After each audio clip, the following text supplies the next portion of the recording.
xisbiga talada haya ee kulmiye ayaa maanta taageerayaal uu soo dhaweynayay waxa uu wajagabax kala kulmay boqolaal taageerayaal oo ka tirsanaa xisbigaasi talada haya ee kulmiye kuwaas oo ku nool magaalada Boorama ayaa maanta guud ahaanba soo buuxin waayay hoolka hoteelka Haldoor ee magaalada Boorama waxaana guud ahaanba hoteelka Haldoor ee magaalada Boorama oo saxmadda iyo dhaqdhaqaaqa kala duwan ee gaargaarka oo ku badnaa ayaa waxa maanta halkaasi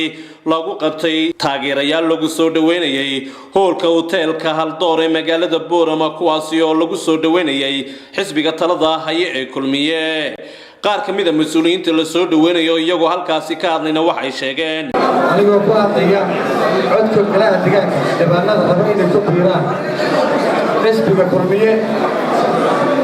kana soo digarogtay qaar anaga kamid oo dowladda ku jiray inay galaan xisbiga wadani markii aanu aragnay mushkiladaha ka dhex taagan dhibaatada uu ku wado wadanigu ummadii reer kala jajabitaankii kala jajabinayo mushkiladaha uu hayo aad dareemi kartaan maantaba waxaanu doorsanay tayadani inaan xoojino xisbigii talada hayay iyo ka soo socdo dadkii dhalinyaradii gobolka Awdal waxa aan dib uga soo digarognay xisbiga wadani waxaana ku soo beernay xisbiga kulmiye taageerayaasheena gobolka fadhiya aniga iyo taageerayaasheena waxaan dadweynaha u sheegnaa dhalinyarada gobolka Awdal waxa loo baahan yahay inay dardar cusub geliyaan xisbiga kulmiye ka jirta horena waad u aragtay imkana waa ku xusuusinaya waxaan jecelahay taageeradaada idinle oo aad ka kasbatay gobolkana waad ka helaysaa haddii ilaahay yidhaaho marka waxaan kuu rajaynaynaa guul iyo nabadqab iyo bashbash iyo barwaaqo inaad gobolkeeda kula konturto awdal wasalana waa kula diyaar gudoomiye marka waxaan u baahannahay bismillaahi raxmaani raxiim magacayga cabdisaaq bin ibraahim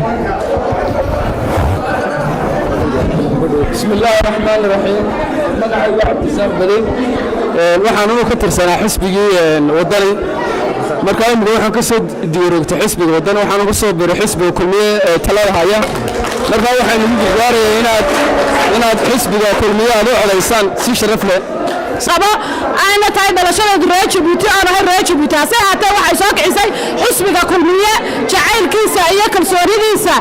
iyo guushiisa ayaa soo kicisay xisbiga kulmiye waxqabadkiisa shantaas mid dalka jooga waynu wada dhageysanay shanta ma haduu ku darsanayo 10 waxa qaba inuu dhulka qorood ka dhigto nagiyo oo laftan waxay Daniel Axmed Gooy hay'ad waxaan taageernaa hadda kadib kulmiye waxaana munaasabadan aan goob joog ka ahayn mas'uuliyiinta xisbiga kulmiye ee gobolka Awdal iyo laamaha kala duwan ee xisbiga ee gobolka dhinaca kale iyaguna waxa halkaas ka hadlay qaar kamid ah xubno ka socday xisbiga kulmiye waxaana ay sheegeen diyaarinatina codkina siisaan soo xisbiga wadani kamida soo digarogan aad iyo aad xisbiga kulmiye soo dhaweynaya dhalinyarada waa tiiro doorashooyinka شريعة لما تجير باك غيب قرامك قوشاس نوع إسكال حسب كلبيه أحمد دريع التري تلفزيون كي إذاعة SBS مقالة بورما